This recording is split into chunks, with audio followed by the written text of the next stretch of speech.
السلام علیکم ورحمۃ اللہ وبرکاتہ۔ آپ سب خیریت سے ہوں گے انشاءاللہ۔ آج کا جو ہمارا سبق ہے وہ 57 سے سٹارٹ ہوگا انشاءاللہ ترجمے کا۔ تو اگر آپ میری اس ویڈیو میں نئے ہیں یا میرے اس چینل میں نئے ہیں تو آپ میری ویڈیو کو لائک کریں، شیئر کریں اور سبسکرائب کرنا نہ بھولیں تاکہ ہر نئی آنے والی ویڈیو آپ تک بآسانی پہنچ سکے۔ تو آئیے سبق سٹارٹ کرتے ہیں۔ اعوذ باللہ من الشیطان الرجیم، بسم اللہ الرحمن الرحیم۔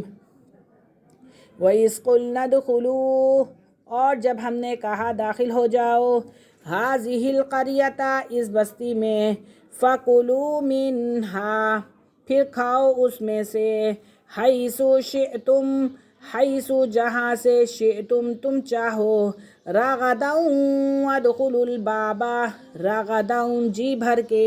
وَادْخُلُوا الْبَابَ اور داخل ہو جاؤ دروازے میں،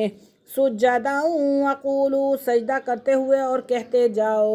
حِطَّةٌ نَغْفِرْ لَكُمْ، توبہ، حِطَّةٌ توبہ، نغفر لکم ہم معاف کر دیں گے تمہیں،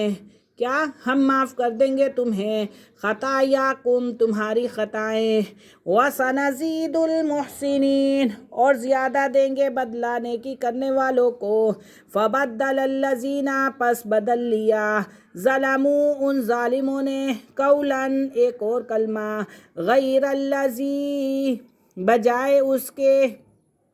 قیل لہم جو کہا گیا تھا انہیں، فَأَنزَلْنَا سو نازل کیا ہم نے، عَلَى الَّذِينَ ظَلَمُوا ان ظالموں پر، رِجْزًا عذاب، مِنَ السَّمَاءِ آسمان سے،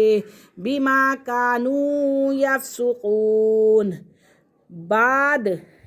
ان کی نافرمانی کے، یعنی کہ اللہ رب العزت نے عذاب نازل کیا آسمان سے ان کی نافرمانی کرنے کے بعد۔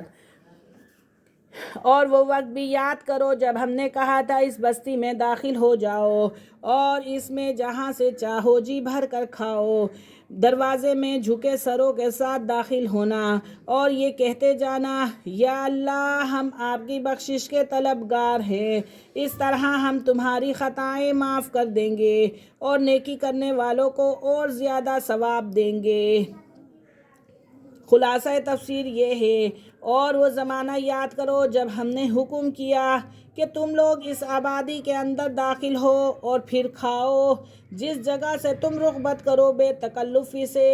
دروازے میں داخل ہونا جھکے جھکے اور زبان سے یہ کہتے جانا، توبہ ہے توبہ ہے، ہم معاف کر دیں گے تمہاری پچھلی تمام خطائیں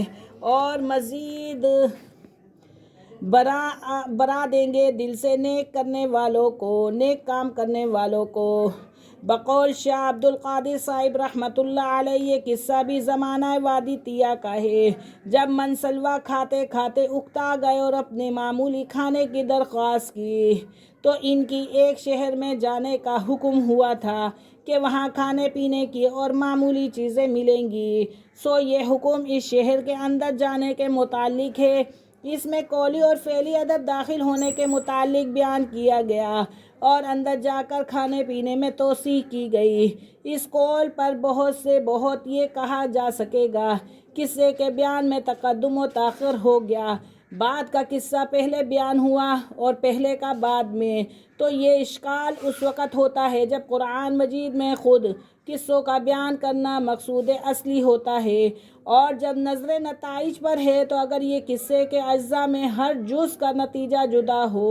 اور ان نتائج کے کسی اثر کا لحاظ کر کے جز و مقدم کو مؤخر اور جز و مؤخر کو مقدم کر دیا جائے تو اس میں نہ کوئی مذائقہ ہے اور نہ کوئی اشکال ہے۔ فَبَدَّلَ الَّذِينَ ظَلَمُوا مگر یہ ہوا کہ جو بات ان سے کہی گئی تھی ظالموں نے اسے بدل کر ایک اور بات بنا لی، نتیجہ یہ ہوا کہ جو نافرمانیاں کرتے آ رہے تھے ان کی سزا میں ان ظالموں پر آسمان سے عذاب نازل کیا گیا، سو بدل ڈالا ان ظالموں نے ایک اور کلمہ، حِطَّةٌ نَغْفِرْ لَكُمْ، حِطَّةٌ نَغْفِرْ لَكُمْ، سو بدل ڈالا ان ظالموں نے اس ایک کلمے کو کہنے کی ان سے فرمائش کی گئی تھی، اس پر ہم نے نازل کی ان ظالموں نے ایک سماوی آفت اس وجہ سے کہ وہ عدول حکمی کرتے تھے۔ یہ آیات سابقہ کا تمتمہ ہے۔ وہ کلمہ خلاف یہ تھا کہ حتۃ بمعنی توبہ کی جگہ ازرا تمسخر حبۃ فی شعیرۃ یعنی غلہ درمیان میں جو کہ کہنا شروع کیا۔ وہ آفت سماوی طاعون تھا جو حدیث کی روح سے بے حکموں کے لیے عذاب اور حکم برداروں کے لیے رحمت ہے۔ اس شرارت کی ان کو یہ سزا ملی کہ ان میں طاعون پھوٹ پڑا اور بہت سے آدمی فنا ہو گئے۔ اس آیت سے معلوم ہوا کہ بنی اسرائیل کو یہ حکم اس لیے دیا گیا تھا کہ اس شہر میں حتۃ یعنی توبہ توبہ کہتے ہوئے داخل ہو۔ انہوں نے شرارت سے ان الفاظ کو بدل کر حنتۃ کہنا اختیار کیا۔ اس کی وجہ سے ان پر آسمانی عذاب نازل ہوا اور الفاظ کی تبدیلی ایسی تھی کہ جس میں صرف الفاظ ہی نہیں بدلے بلکہ معنی بھی بالکل الٹ گیا۔ حتۃ کے معنی ہے توبہ یعنی گناہوں کو نظر انداز کرنے کے تھے، اور حنتۃ کے معنی گندم کے ہیں جس کا کلمہ معمور بہا سے کوئی تعلق نہیں۔ الفاظ کی ایسی تبدیلی خواہ قرآن میں ہو یا حدیث میں یا کسی اور امر میں، کیونکہ یہ ایک قسم کا استہزاء ہے یا تحریف ہے، اسی پر عذاب نازل ہوا۔ آج کا ہمارا سبق یہیں ختم ہوا۔ انشاءاللہ اس کی اگلی تفسیر اگلے سبق کے ساتھ دیں گے۔ اللہ حافظ۔ السلام علیکم ورحمۃ اللہ وبرکاتہ۔